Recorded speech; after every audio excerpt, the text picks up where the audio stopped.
classes. As a part of e-content development, the topic that we are going to discuss today is this one: the union and the state relationships, or else the relationship between the central government and state government in India. So this topic is covered under a fourth semester of BA Political Science.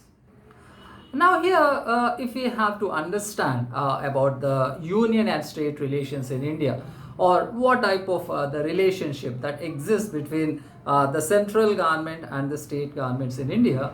So first of all, we should have a proper understanding or a comprehensive understanding about two forms of governments. Number one is the unitary form of government, and the second one is the federal form of government. So now we know on the basis of the relationship between the central government and state governments, the governments or the system of governments is divided into two: the unitary form of government and the federal form of government. Now coming to unitary form of government, as the word itself it signifies, uni means single and teri means authority. So it is that system of government where all the powers of the government are vested in the hands of the single authority or the single central government. So this form of government we find in countries like Britain, France, and even in China. So here in countries where there is a unitary form of government, all the powers will be vested in the hands of the central government. Now coming to the federal form of government. So federal form of government is a system where both central and the state governments exist. The powers are divided between the center and the states, and the third one is both are independent within their own spheres. So this form of government, for federal form of government, the classic example that we can take is it is America. So in America we find, though the states are part of America, the states will be completely independent from the central government. That is, in America, the central government and state governments, they will be completely independent within their own jurisdictions. So besides America, the federal form of government is found in other countries like Canada, Australia, Switzerland. Even in India, we have a federal form of government. Now coming to India, when India has got independence, and the members of the Constituent Assembly, they were writing the Indian Constitution. Now they have to decide upon which form of government has to be adopted in India. So in the beginning, the framers of the Indian Constitution, they were in favor of adopting a loose federation in India. So something which is adopted in America, which is followed in America. So in America, we find the states will be completely independent. That is, both central government and also the state governments in America, they will be completely independent within their own spheres. So in the beginning, the framers of the Indian Constitution, they were in favor of adopting a loose federation that we find in America. But later what happened was the experience of partition, this has brought about a change in the thinking of the members of the Constituent Assembly. Like when India was partitioned into two, that is India and Pakistan. So now the members of the Constituent Assembly, they started to think that in India, where we find so much of diversity, that is where we find people belonging to so many cultures, religions, and people speaking so many languages, and people belonging to so many communities. So if at all in India, just like in America, if at all the loose federation is adopted, so there could be a chance that as today Pakistan has separated from India, tomorrow any part may demand for separating from India. So for that reason, later the members of the Constituent Assembly thought instead of going for a loose federation, they wanted to have a system where the central government will be having more powers. They were in favor of having a strong center in India. So that's the reason why in Indian constitution we find on one side we find the federal features, and on the other side we also find the unitary features within the Indian constitution. Now here, this is the reason why the word federation is not used in the Indian constitution. So instead of the word federation, the word that is the union of states is used in the Indian constitution. So the very first line of the Indian constitution, the very first article of the Indian constitution, it says India, that is Bharat, is a union of states. So this point is very important for competitive examinations also. So we may be getting the question in two different forms. Like we may be getting a question like what is the word that is used instead of using the word federation in the Indian constitution, and that word is the union of states. And the second question that we may be getting is what does the Indian constitution explains about the nature of state of India. So the Indian constitution says, what it says is India is a union of states. Now when we observe that the word federation is not used in the Indian constitution, and instead of the word the union of states is used in the Indian constitution, by this what we can say is India is neither completely a federal state nor a unitary state. So it is a beautiful blend of the federal features and also the unitary features. So in Indian constitution we find the features of both the federal form of government and also the unitary form of government. So to discuss about this in a more clear manner, what we can say is during normal circumstances, normally India looks like a federal state. But when an emergency is imposed in India, what happens is India suddenly it transforms from a federal state to the unitary state. And not only during the national emergency, even under normal circumstances also, there are many provisions within Indian constitution where we can show that the unitary features they exist in India. That is, the more powers are vested in the hands of the central government. That's the reason why K.C. Ware, while analyzing about Indian Federation, so what he says is India is a unitary state with subsidiary federal principles rather than a federal state with subsidiary unitary principles. So according to him, India is more a unitary state rather than a federal state.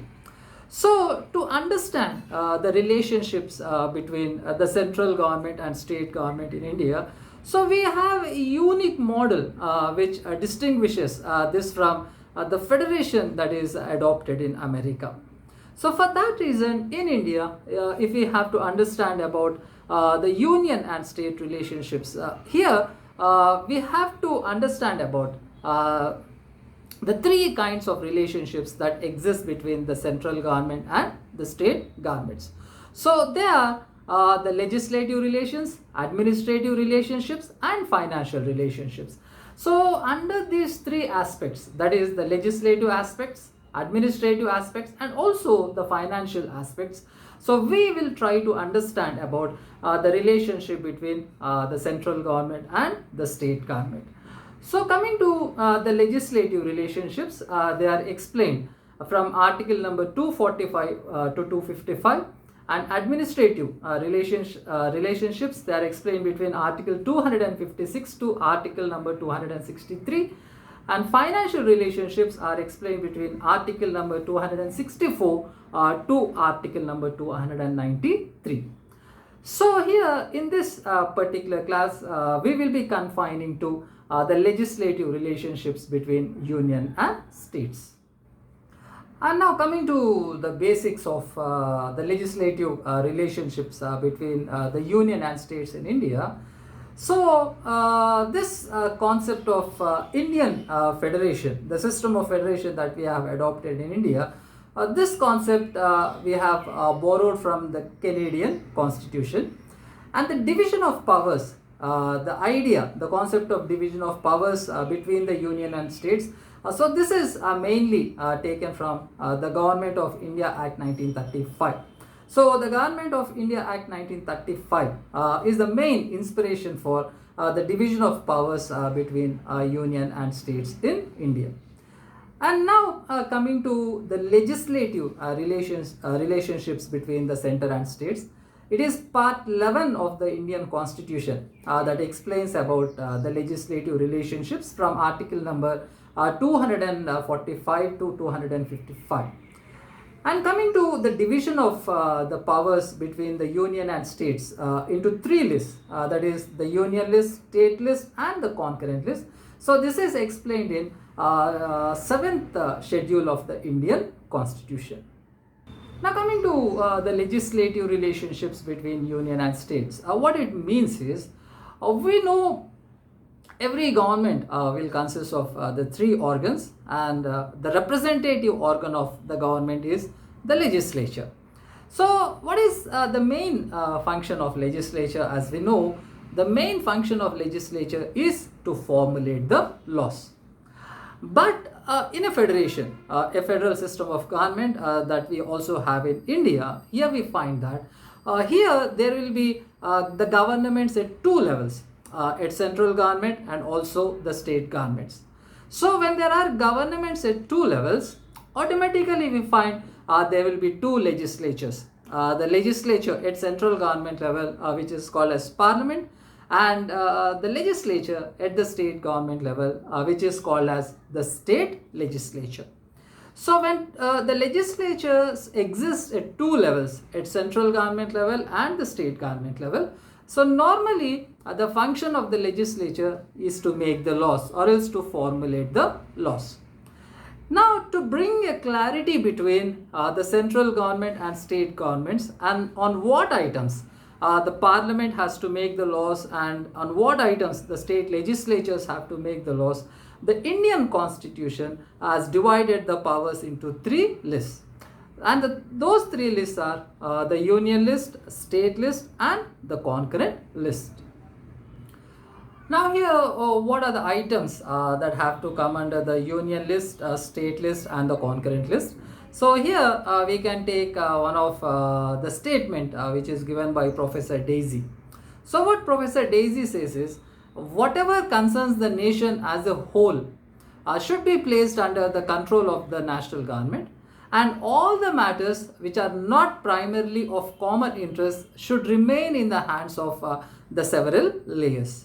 So in this manner, what Professor Daisy is saying is, all those matters that are concerned with the whole nation should be kept under the control of the central government, and those matters which are not relevant, concerned to the whole nation, have to be delegated to the state governments or else the governments at other levels. So in this manner, here in the union list in India, it consists of all those matters which are concerned with the interests of the whole nation. So like here we can take a few examples like defense or army, or else the banking sector, railways, airways, the welfare of scheduled castes and scheduled tribes, the insurance. So all these items are placed under the union list. So originally the union list used to have the 97 items, but later by 42nd amendment in 1976, a few alterations have been made in the three lists. So from then onwards, the union list presently has the 100 items. So over the items which are placed in the union list, it is the parliament that can formulate the laws. And the second list is the state list. So the state list originally it used to consist of, in the beginning it used to consist of 66 items, but presently there are 61 items in the state list. So all those subject matters which are related to the interests of the states, so they are incorporated or they are included into the state list. Like it could be the police, law and order, agriculture, so such kind of, or local self-governments. So these items are included under the state list. So now it is the prerogative of the state governments to formulate the laws over the items of the state list. And the third list is the concurrent list. So the concurrent list in the beginning it used to consist of 47 items. But so over these items of concurrent list, it is both the central government and also the state governments that can formulate the laws. But anytime when there is a conflict between the law of the central government and the state government over any one item of the concurrent list, so normally what happens is it is the central law that will prevail. Now coming to Article 245. So Article number 245, it explains about the jurisdiction of both the central government and state governments. So that is to what extent the jurisdiction of central government and the state government extends regarding to the legislative powers. So coming to this jurisdiction, we can divide these jurisdictions into two. Number one is the territorial jurisdiction, and the second one is the subject matter jurisdiction. So if at all we take article number 245. So article 245, what it specifies is the parliament may make laws for the whole or any part of the territory of India, and the legislature of the state make laws for the whole or any part of the state. So this article number 245, it is demarcating the territorial jurisdiction of both the parliament and the state legislatures. So 245, article 245, what it says is the parliament has the jurisdiction over the whole territory of India. So that is the parliament has the power to formulate the laws which will be applicable to the whole territory of India. And coming to the state legislatures have the jurisdiction over their particular state, over the territory of their own state. So this is called as the territorial jurisdiction.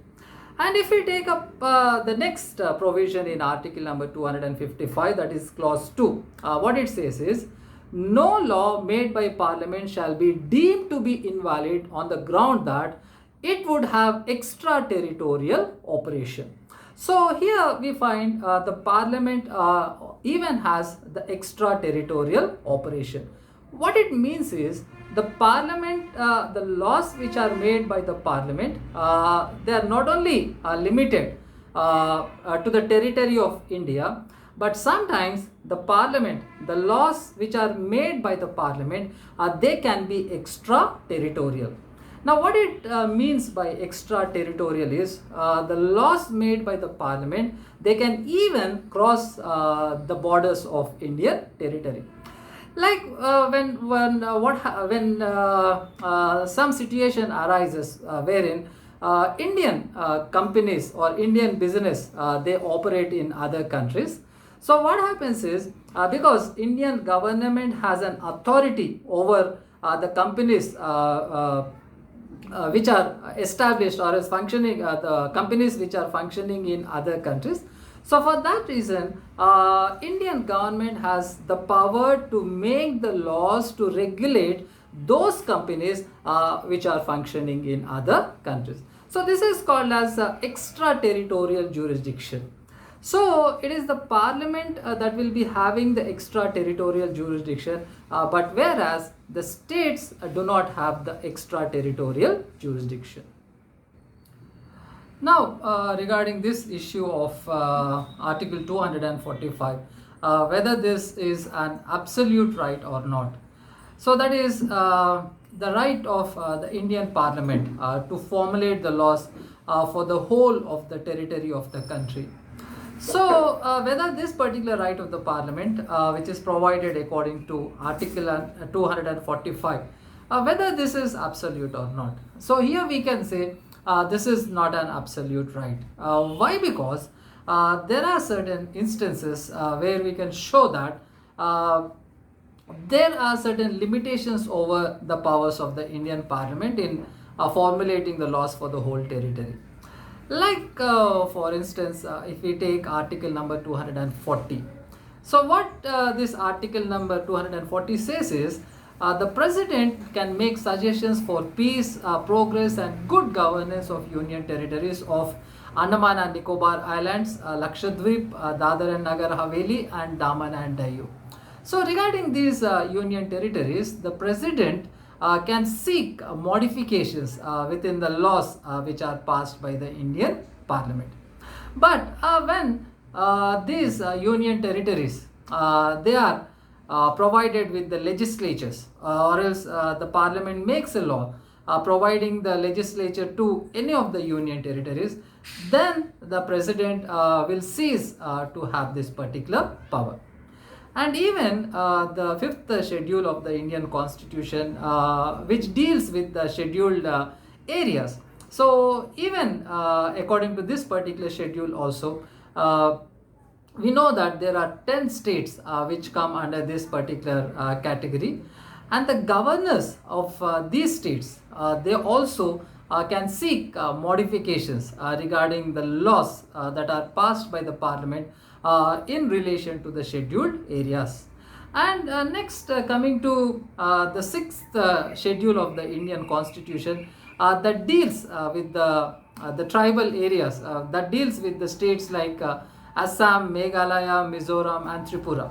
So, even regarding these states also, whatever the laws that are made by the Parliament, so the governors of these states, they can seek the modifications or changes within those laws, or else they also can pass the regulations to see that these laws which are made by the Parliament, they are not applicable in these states.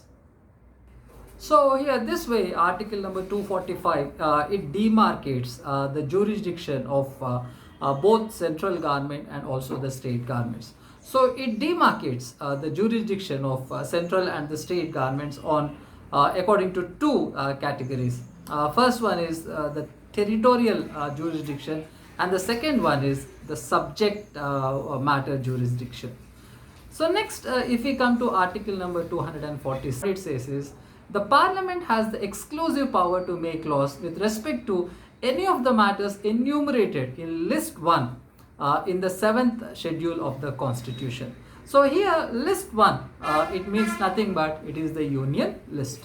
So according to article 246, it is the Indian Parliament who has the authority to make the laws over the items of the union list. And coming to clause 2 of article number 246, it reads out like this: the Parliament and the legislatures of the state also have the power to make laws with respect to any of the matters enumerated in list 3 in the 7th schedule of the Constitution. So here the list 3, it means the concurrent list. So over the items of the concurrent list, it is both the central government and also the state governments which are authorized to make the laws. And coming to the clause 3 of article number 246, what it says is legislature of any state has exclusive power to make laws for such state or any part thereof with respect to any of the matters enumerated in list 2 in the 7th schedule. So here list 2 means it is the state list.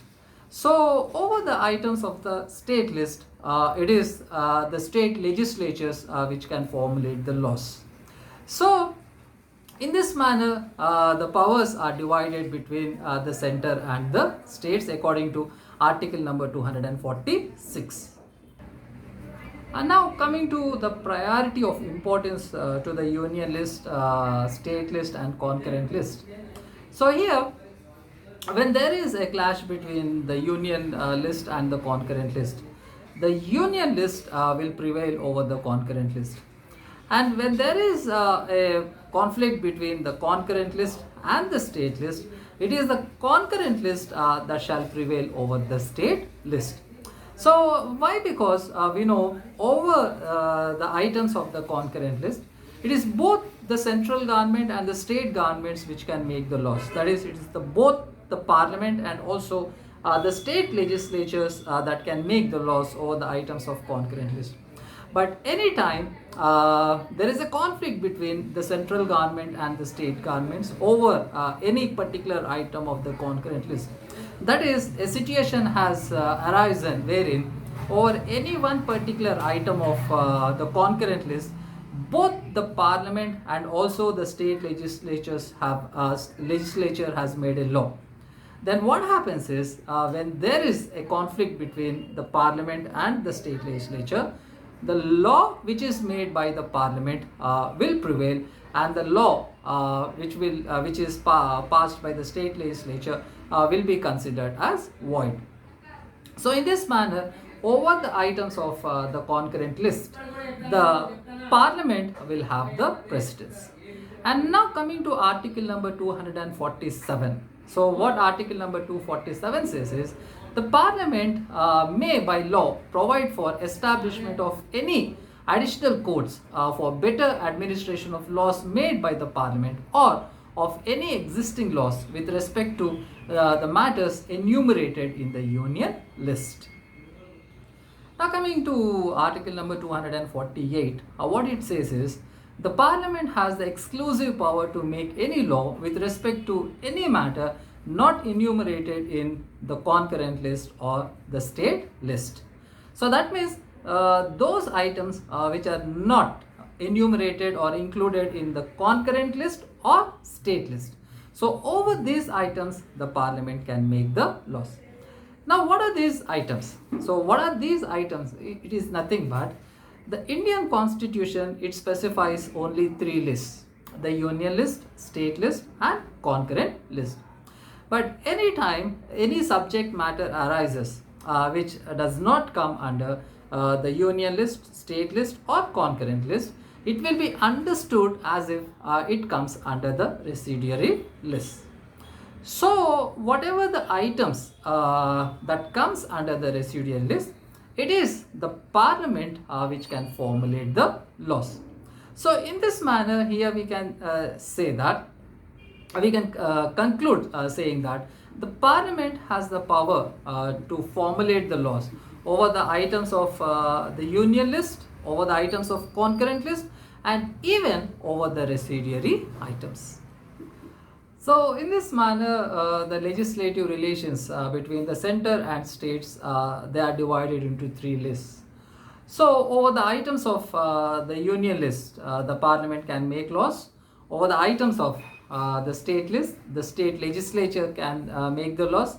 And over the items of concurrent list, it is both the central government and also the state governments can make the laws. But when there is a clash between the parliament and the state legislature regarding any of the items of any of the item of the concurrent list, the law that is made by the parliament will prevail. And coming to the residuary items, so over the residuary items, it is the parliament that can make the laws. Now coming to the state list, we know over all the 61 items of the state list, it is the prerogative of the state legislatures to formulate the laws.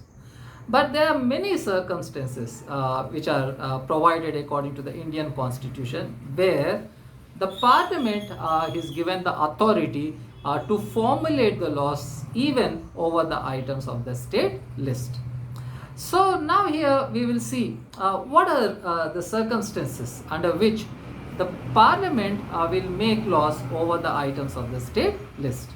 Now first of all, article number 249, what it says is, the Rajya Sabha, by passing a bill by 2/3 majority, it can authorize the parliament to make the laws over any item of the state list. Now, why Rajya Sabha can authorize the parliament is why? Because the Rajya Sabha, it consists of the representatives of the states. So the Rajya Sabha, it represents the interests of the states. So for that reason, here it is the Rajya Sabha that has to authorize the parliament to make any law which comes under the state list. So when Rajya Sabha makes a law, when it passes a bill by 2/3 majority, authorizing the parliament to make the laws over any item of the state list, then the parliament will get the power to make the law over item of the state list. Now the second circumstance is according to article number 250. So in India, when emergency is imposed, emergency because of war, because of internal disturbances, or armed rebellion is imposed in India, or else the president's rule is imposed in any state according to article 356, then what happens is it is the parliament that will get the power to make the laws over the items of the state list. So when national emergency is imposed according to article 352 in the whole territory of India, then what happens is when the state legislatures are abolished, so during that time it is the parliament which will formulate the laws for all the states. And when president's rule is imposed in any state or in couple of states and the state governments are suspended, so during this time also the parliament will formulate the laws for the states. So the other circumstance where the parliament can make the laws over the items of the state list is when the union government or when the central government it enters into an agreement with any of the foreign countries or international organizations. So when the union government it enters into an international agreement, so then to execute that particular agreement or else to implement that particular agreement, and if the central government has to make a law over the item of the state list, then the central government, according to this particular article of 253, the parliament will get the power to formulate the law over any item of the state list. And there is one more circumstance wherein to uphold the national interest, so two or more states together they can formulate the law asking the parliament to make the law over any of the items of the state list. So this is according to article 252. So according to this particular article, two or more states they can formulate a law asking the Indian parliament or authorizing the Indian parliament to formulate the law over any item of the state list. So like this, the items which are enumerated in the state list, over these 61 items, it is the prerogative of the state governments to formulate the laws. But still, to see that in India, the central government is made more powerful. So for that reason, here certain provisions are provided within the Indian constitution wherein the parliament can make laws over the items of the state list. Now finally, regarding the division of powers between the center and the states, sometimes what happens is there could be the confusion regarding the law which is made by either the central government or the state governments. So there could be a confusion whether either of the governments have crossed their jurisdiction or not. So sometimes what happens is the central government may claim that the law which is made by the state government, it doesn't come under the jurisdiction of the state. Or else the state governments also may claim that during certain legislation the parliament has crossed its jurisdiction. So when such type of situation arises, there is one doctrine that will be adopted, and that doctrine is called as the doctrine of pith and substance. So this is actually a Canadian doctrine, and the meaning of this doctrine is pith means true nature or essence of something, and substance means the most important essential part of something. So, when the confusion arises whether the law made by either of the governments, whether they have crossed their jurisdiction or not, then what the courts will do is the courts will look into the object, scope, and effect of that particular law. So, by observing the basic substance of that particular law, the courts will decide whether that particular subject comes under the union list, or it comes under the state list, or it comes under the concurrent list, and the courts will decide whether the either of the governments they have crossed their jurisdiction or not.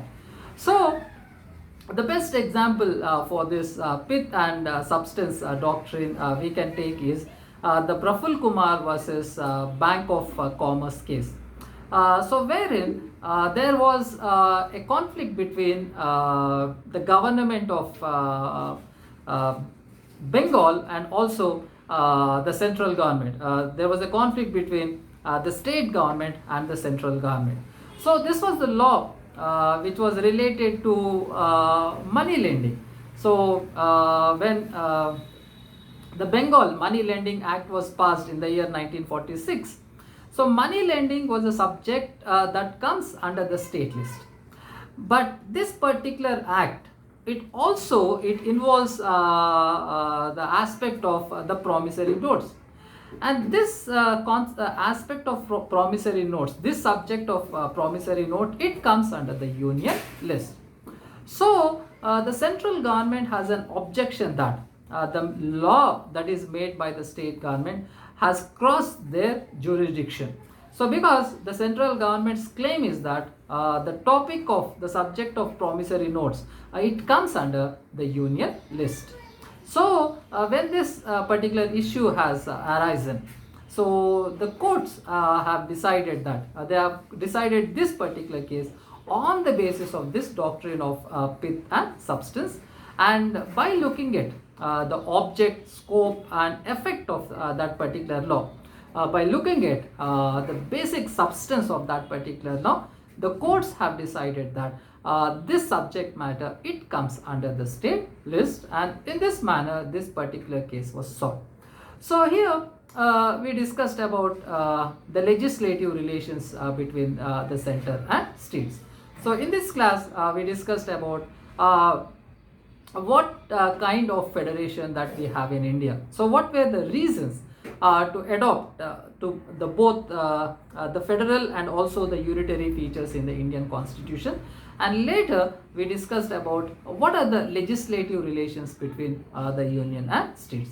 And the next class we are going to discuss about the administrative relations between the union and states.